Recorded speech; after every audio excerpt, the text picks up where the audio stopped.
A 26 ball 50 by Shafali Verma and a 96 runs partnership with Smriti Mandhana. That was one of the easy made the 113 run target an easy chase for India in the final T20I. Here we are on the outside you live part by Vespa and Aprilia. We'll talk about the final T20 on this South Africa tour of India. But before that, let's take a look at the SXR 160.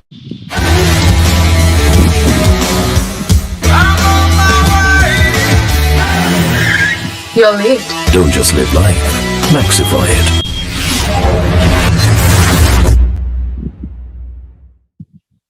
Right, the Shafali Smriti show has Boria Majumdar beaming and a bit not so much for Claire as we discussed that match on the outside you live part by Vespa and Aprilia. Boria, your first thoughts, an easy chase that in the final T20I?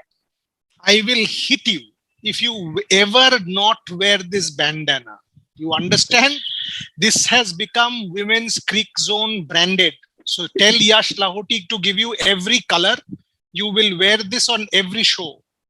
Jokes apart, what an act that was. But frankly, the bowlers won you the game. 113 was never going to be enough. Claire spoke about 150, 113. Even if the Shafali show did not happen, India would have won. But the show happened on a day when she's become the world's #1 batter. And what a show it was. I mean, when she goes, she's so good to look at. And Smriti played second fiddle, importantly, did not throw her wicket away, stayed till the end, shows you how important it is to put a price on your wicket, guide the chase. And you know what, Sudarshan, very important. 1-2 will give the team the necessary confidence that, yes, we can come back. We are not that bad. 0-3 and 1-2, there's a hell and heaven difference. So can't tell you how, yes, they have lost the series. Yes, South Africa has won both series, but can't emphasize the importance of winning this cricket match more. This is great for Indian cricket. Yeah, 1-2 it is, but the manner in which they achieved this was so good to watch after what India have been through, isn't it, Claire? Smriti and Shafali not letting their guard down. Shafali, in fact, the youngster taking charge. Your thoughts on that knock? Oh, it was just absolutely fantastic to watch, and we mentioned it in the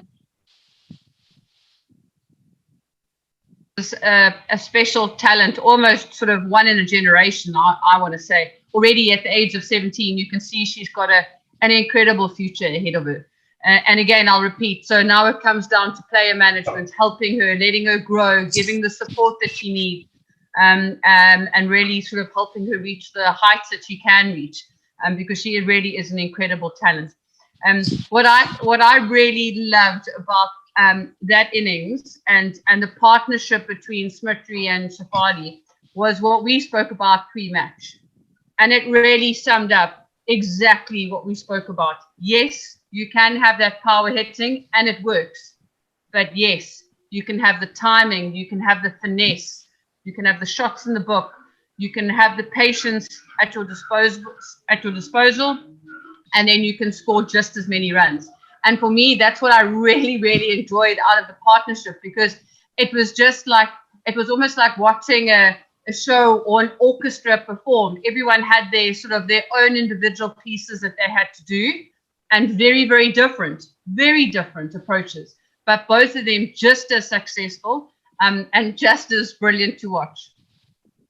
Claire spoke about an orchestra, Boria, and at the start it looked like a classical music when South Africa were batting, and when Shafali came on, it suddenly turned out to be a rock show, isn't it? Her decimation, in fact, of Shabnim Ismail kind of turned out to be the final nail in South Africa's coffin, because Ismail's form at the top would have South Africa could have still had a chance, isn't it, Boria? Absolutely. I mean, and she's one of those sort of raw, fearless, complete dominance. In fact, I would say maybe in a couple of years, she'll be twice of Elisa Healy. You know, that level of dominance, 25 ball 50, go for it, sort of hit them out of the park, generates incredible amount of power and brute power. She torments you. She actually instills fear in you. And I will not say that for many people in the women's game. So it is incredibly good for India how you mentor her, how you nurture her, how you keep her in sort of a good space. Very important important, Sudarshan. I mean, I can't tell you how pleased I am overall, because I mean, I can't emphasize enough. This is very, very important from the perspective of the sport in India. Sudarshan, give me 5 minutes. I will rejoin you back soon while you ask Claire a couple of questions. There's a bit of an internet issue at my end. I'll rejoin you back soon. Very shortly, I'll be back. Sure. So Claire, let's come to you again. Like we were talking about Shabnim Ismail's effectiveness in this game. First over for 18, and then that was kind of no looking back for India from then, isn't it? Was that, you think, the moment of the run chase, or was it something else? Purely talking about the second inning. No, look, I mean, I think half the problem was South Africa just didn't have enough runs on the board. You know, trying to go and defend 112, you're always going to be starting on the back foot. So I'm not going to make excuses, but firstly, I don't think Shabnim had enough runs to sort of try and defend. She does look a little bit tired. I have a weird feeling. You know, she's played every single game in this series in India, and no excuses. But she just doesn't look her same sort of sharp, like aggressive self running in and bowling. And she would definitely still be disappointed. So it doesn't matter how she's feeling inside. She would still be expecting herself to perform. Maybe one or two things that she could have maybe tried is the odd slower ball. I think she just looked too one-paced. She was just trying to come in there and kind of blast the batters out. You saw her try and catch Smriti once or twice, just putting it full outside the off stump. But obviously, there have been very harsh words spoken to Smriti, and you could see her control. And there were a couple of, she was going and then just kind of pulled back and was like, oh, no, let me just wait for it and make sure they're bowling a little bit tighter before I go on an expensive drive on the offside. So I thought both Shafali and Smriti handed Shabnim very, very well at front. But yeah, look, not enough runs on the board to sort of help her. I think the other downside in this is, you know, if we'd had Marizan Cup, you kind of would have thought, okay, those two as an opening partnership, there would have probably been a little bit more belief and maybe they could blast them out up front. You know, Nadine de Klerk probably not the best sort of opening partner for Shibs. So that would have played a little bit on their minds and that sort of thing. The other thing I just want to note, and I was a little bit disappointed in it, I really would have liked to see Shangasi come into the attack a lot earlier. I felt that, and I'm not being negative by saying this at all, but we were only defending 112. The writing is on the wall. Like, what is the worst that can happen? Once Shabnim got hit for 18 or for her first over, de Klerk's first over was right. She only went for 6. But then you put in Sekakune and then even Bosch ahead of Shangasi. So I was a little bit disappointed in that because we've seen Mlaba get Shafali twice in the first and the second T20. She clearly loves the ball coming onto her. You can see that. And that is something she's going to have to work on adapting as she matures and starts planning her innings and that kind of thing. Because a lot of teams are going to now start opening and making sure they have a spinner, high quality spinner, bowling at Shafali early on. And I just would have liked that. It would have been, you know, it probably would not have changed the results. But in my opinion, it just makes a different statement. And it gives Shangasi the opportunity to bowl 4 overs. You know, she's now come away with only bowling 2 overs in the 3 series T20. Whereas at least, you know, she gets a full 4 overs. She gets her full sort of innings of bowling in that third T20 when I thought she deserved to get a run. And we saw her pick up a wicket. So, you know, get her on a little bit earlier. I'm not saying she would have won the match for us, but, you know, she might have picked up sort of 2 or 3 wickets. And what that does to her confidence is huge. Yeah, that makes sense. But is it also a case of South Africa looking at Shangasi and Mlaba in different roles? Mlaba with the new ball, 1 or 2 overs, and Shangasi probably with the field spread. Is that the thinking you see behind South Africa's move? Absolutely. I mean, I definitely think that's probably what they're looking at, and you saw it in the World Cup. Laba are opening the bowling, so definitely different roles. But the thing is here, a very different situation, and that's what I'm just alluding to. Shangassi hasn't bowled at all in this T20 series, and so just give her the opportunity. I'm definitely not saying opening the bowling with her, but after Ishmael got hit and now you've bowled Sekhukhune, I thought that would be a great opportunity. Don't bowl Bosch, rather put Sekhukhune in and then have Shangassi on the other side, just to give her a little chance and see what happens if she got 3 or 4 overs in. Bosch wasn't bad. She, her first over only went for 7. But we've seen Bosch bowl. We've seen the success that she's had throughout the T20 series. So I just feel it was maybe an opportunity lost, and it wouldn't have changed the result of the game. But maybe in terms of a player gaining experience, a team gaining experience of how possibly to use a talent like Shangassi, they would have got a little bit out of that from that perspective. Yeah, nine wicket loss for South Africa with 9 overs to spare. I mean, there's few things that could have gone right in such a match, but I know there's a lot of small things that go into your secret diary. And to me, Sekhukhune 3 overs for 20, Anneka Bosch for 1 over for 7. These two bowled really well, you think, because it was onslaught, it was carnage everywhere. But to come up with an economy of 7 and 6.67 in 2-3 overs, good positive sign for South Africa there. Yes, absolutely. And we've spoken about Anneka Bosch being that sort of fifth bowler split up, and we even saw it in the ODIs and that sort of thing. So there's so many options. I think what Sekhukhune and Bosch did really well is they changed their pace a little bit more. So that's the thing that with Shivnam is she's coming in and she's bowling so quick. Shivnam often is bowling at between 115 and 120. The stats at the World Cup, she was sort of the fastest bowler ahead of Elise Perry and all that. So she really does have raw pace. And sometimes you need to pull that raw pace back and change it up with the odd slower ball. Whereas Anneka and Sekhukhune, so they're not as quick as he is. And so they have to rely on the slower ball because they can't just bounce, batters out. They really need to use that variation to manipulate what the batter's trying to do the whole time. And I think that's what they did really well today, is just sort of put in the odd slower ball. They also got the length right. At times they pulled it back of a length and they weren't trying to sort of, bowl it too full. And so, yes, a positive out of if we can find a positive out of the bowling would have been Sekhukhune and Bosch. And I thought the South African fielding again was pretty sharp. It's not nice trying to defend 112. And you've got Shafali Verma and Smriti Mandhana just blasting the ball all over the park.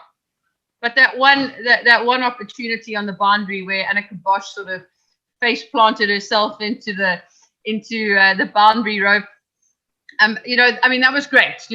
And for me, that's the intensity that you need. I can't remember how many runs India had on the board, but it was probably around sort of 95 or 100. The game was gone. There was no way that South Africa were going to win it.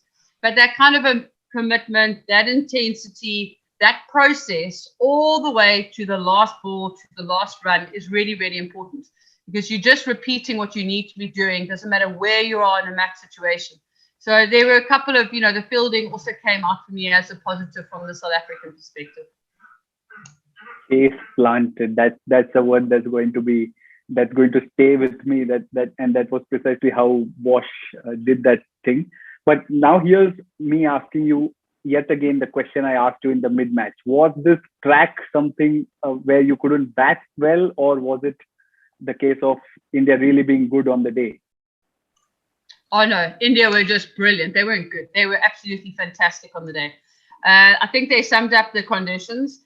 Rajeshwari was phenomenal with the ball, and we saw that. Her bowling was incredible. She set the batsmen up and the bats ladies up perfectly. And the way she got both Nadine and Lizelle were two of the exact same balls pretty much. She took the ball away from them, cramped them, came a little bit straighter, cramped them for space. They were trying to play it on the offside and got that ball just to duck in slightly. And there was just no space to play those shots that both Nadine and Lizelle Lee were trying to play.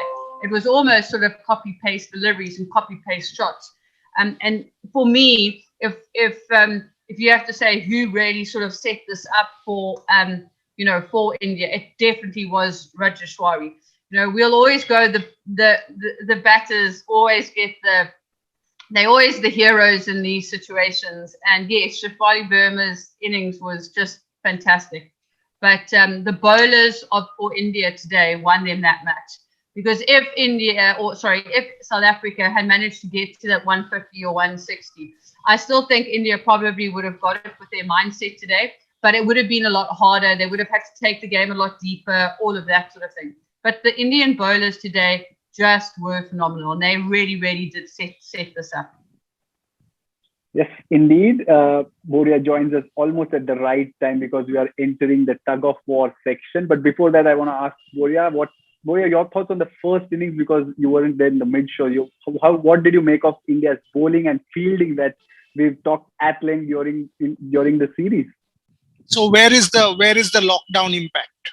Tell me. Where is the rustiness that people were talking about?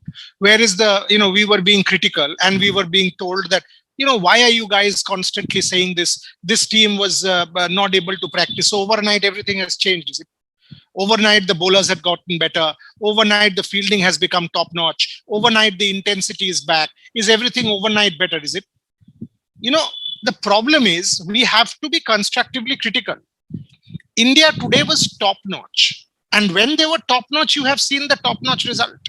It also tells you South Africa is not as good as we were thinking South Africa is. So you put them under pressure, they collapse.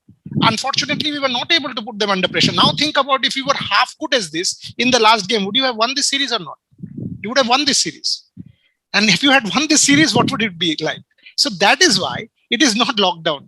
It is nothing to do with lockdown. It's about basic mistakes. Today we did not do. Rajeshwari Gaikwad, what was it? 2 overs, 2 runs, 2 wickets, right? That was the start. Finished. Radha Yadav comes and picks another one. You had 3 in the first 5, 6. South Africa was going at 2 and over. I think 4 overs for 8 runs. Obviously, you've taken control. If you have let a team get away to 14 or 15 runs in the power play or 20, obviously you've taken control. Where will they get after that? 115 is a stretch. Unless you get to 40, 45 in the first 6. So India from ball 1 had shown intensity. That's what it's all about. That is what international cricket is. I mean, and we time and again say this team is capable of doing that. So it is not overnight ball. I mean, people really felt that we could have won that game. There must have been team talk. There must have been self-realization. Must have been that, we can't let this happen to our national team. Each of us have to wear India. We are part of an Indian side. And it was incredible to see today. I'm absolutely chuffed. Shafali Verma is the queen of this format. I'm telling you. Going forward, where will she stop? Who knows? We just need to protect Shafali Verma. Fitness-wise, mentally, money will be thrown at her. Management-wise, in every sense, Shafali Verma is a superstar in the making. You need to protect Shafali Verma. But great performance. Yeah, and we were kind of worried after the loss that they went through in the second T20I, where it was their match to win and they lost it. We were worried as to how the team spirit would be. But to look at that Ayushi Soni, that huddle that they showed on Ayushi Soni lifting everybody up through that huddle, there was laughter. It said that everything's all right in the team, isn't it? Winner is the mother of everything. You win, it just finishes everything. That is sport. The moment you lose a match like the way you lost day before yesterday, all of the negativity starts creeping in. Fielding mistakes, bowling mistakes, weird no balls, extras, 125 things happen. The moment you start winning, everything falls in place. Everything falls in place. And that is why do you say you have to keep winning? Winning is a habit. Why? Because it gives you momentum. It starts helping you think positive. You start thinking in terms of, 150, I'll do it. 160, I'll do it. So that kind of a mental makeup you get into. Tremendous to see. Everyone picked wickets. Simran Dil Bahadur 1 wicket. Harleen only bowled 1. Radha Yadav 1 wicket. Rajeshwari 3. So if you go down, everyone contributed. Deepti also contributed. Not in the greatest of form, but picked up a wicket. 4 overs for what? 20 runs or so, something, 22. So again, a contribution. That is what. And Smriti Mandhana, for God's sake. You are just too good. Don't slash at a white ball and get out, or 2 4s and get out. You are there till the 15th over means 20 times out of 25 India will win. So just anchor the chase. You've got a rock star in Shafali Verma taking it. Tell Harleen Deol to take it. Tell others to take it. Just be there. Mentally, the other teams will be on the back foot. Right, then 2-1 win for South Africa in the series. That concludes the tour. But let's move on to our next segment, the Aprilia performer of the match. Claire, you can go first today. Who's your performer of the match? I'm going to go with Rajeshwari. I really believe that she set up this win for India. Definitely Shafali, obviously a very close second place. I mean, she just batted fantastically. But I really do believe, especially in this format, if you've got bowlers that can restrict a batting side in that power play, you've got diamonds. And Rajeshwari, for me, this whole series has been fantastic. And she really deserves it, in my opinion, today. Boria, your pick, or has Claire picked, snatched it? No, I'll go with Shafali. I'll go with Shafali just because of the fact that, the whole world was celebrating her. You come in on a day like this and you're on a higher, because she's picked Rajeshwari. So I'll go with Shafali and that innings of 60. 26 ball 50 is not something you regularly associate with the women's game. And, she's this breath. I can't tell you, I adore her. I mean, she's this breath of fresh air that comes and says, come on, man, I'll take you on. It's terrific to see. Terrific to see. But Rajeshwari Gaikwad, actually, the match-winning performance was by her because she set it up. 113 was never going to be sort of Herculean for India. But Shafali Verma is that breath of fresh air. Play her. Play her in ODI cricket. Whoever it is, Mithali Raj, W.V. Raman, play her. Play her in the middle order. Play her at the top. She can give you that start. 3 times out of 10, if she gets you that start, you'll go and win the game. And that is good enough, 3 out of 10. Good enough. Play her. For God's sake, you've got to play her in ODI cricket as well. Yeah, play Shafali Verma wherever you can. And there's an under-19 Women's World Cup in the offing. So play her there also. She's very much eligible. Right? Let's move to the next segment, the yay or nay segment. Boria, your yay moment. I'm sure you have a lot of yays today. And what's your nay moment for from the third T20I? Everything today was yay. Everything previous to today was nay. It tells you again that starting with you, who's a traitor, you did not wear your bandana. So everything was nay. So everything has changed. I gave the youngsters in my team the opportunity to kind of rebel. Correct. So we have let you down. So that's basically the meaning that Claire, myself, Archana, Sonia, all of us who you got, we are the jokers who have let you down. I get that point. Having said that, everything previous to today was nay, but it is refreshing to see the way the girls after that heartbreak came back. And that's a massive yay. Now when they go into the Women's T20 Challenge, and let me break this on your show, I think the BCCI is actually having a rethink based on the performances till last game, whether or not to increase the matches, because from what I know, there is a deliberation going on that is there talent enough to add a new team. And that is what I was telling you when I said we've lost momentum. If I know right, it will not be a new team this year. It will be the same number of teams. And that's a result of what has happened previous to tonight. That is why I was saying loss of momentum. Okay. So when they look at the Women's T20 Challenge, I think it will be the same. Maybe next year there'll be an additional team and doubling of the number of games. So 4 might become 16 with a new team and more games. But this year, because of the South Africa defeat, T20 and ODIs, we might have just lost the opportunity of adding a new team. That's what I'm hearing from my sources in the board. So overall, it's a very important series, and I'm just glad that we finished off with a win. Yeah, good point. Claire, your pick for the yay or nay? So my yay will definitely be India's intensity and how they approached this third T20. I think they were remarkable. It's never easy to come back when you've lost a series at home. So I think 10 out of 10 for them, just increasing that intensity. And literally, I just think it was the intensity that they pushed up and they got the results. It was just like, guys, come on, let's just pull together as a team. Let's stop producing, and I'm going to call it for what it was, a lot of rubbish a lot of the time. And they said, one second, Claire, one second. Please, can you repeat it for our viewers? Please repeat it again. No, I'm serious. Because you are not biased. You are objective. You are a former cricketer. I want you to repeat this, that were you satisfied with India's performance till the last game? And is it lockdown that things can overnight improve to this level? So is it about intensity, and can this team say it? Please say it, because it's important that people learn. Yeah, no, absolutely. I mean, and I will say it again, because the team. Let me put it like this: that what I was looking forward to in this series was a real competitive series to test South Africa and push them to where they could go. And when you saw the Pakistan series that South Africa won in South Africa, it was too comfortable. They weren't tested enough. Now coming to India, against India, who everyone would say is a much better side than South Africa, South Africa came out on top from a results perspective. And the reason why was India were rubbish early on in the ODI series, as well as the T20. And because they couldn't get it right in the ODI series, they couldn't pull it through with that momentum into the T20. So there were obviously very stern words spoken. And it was just literally, it's a light switch of, guys, we've got to sort this out. We have an opportunity here, and we're not respecting each other. We're not respecting the team we're playing for, the blue shirt that we're joining on, and that we are allowed to represent this incredible nation. So, sort it out. Otherwise, pack your bags and go home. But I agree with Boria. We cannot be blaming everything on lockdown. We're seeing sports stars around the world breaking records. We are seeing tennis players from South Africa who are ranked 82, who now are managing to beat the world's best. And we see Lloyd Harris, and he's now at number 52 because he got to the finals of the ATP 500. Those are examples. It's like you've got to use that time to be effective.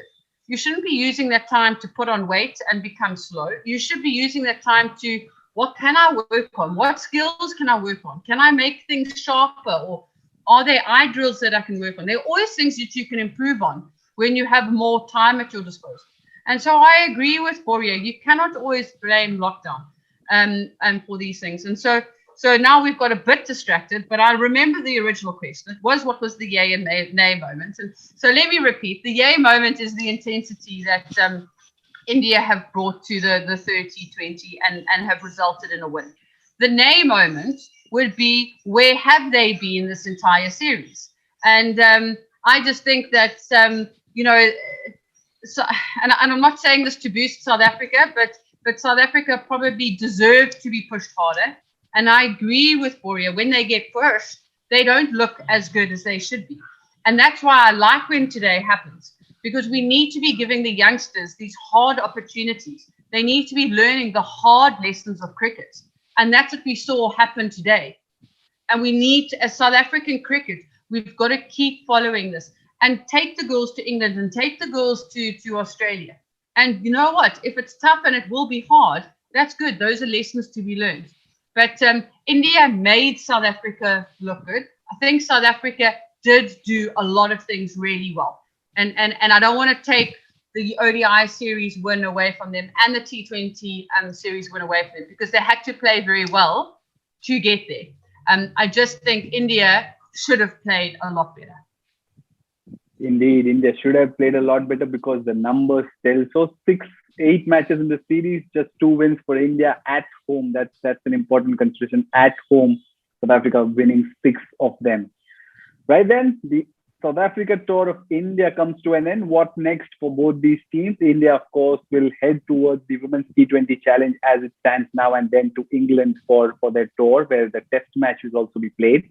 What about South Africa? 5 of these players from this squad, Faye Tunnicliffe, Annika Bosch, Sinalo Jafta, are heading to Bangladesh to play with the South African emerging side against the Bangladesh emerging side.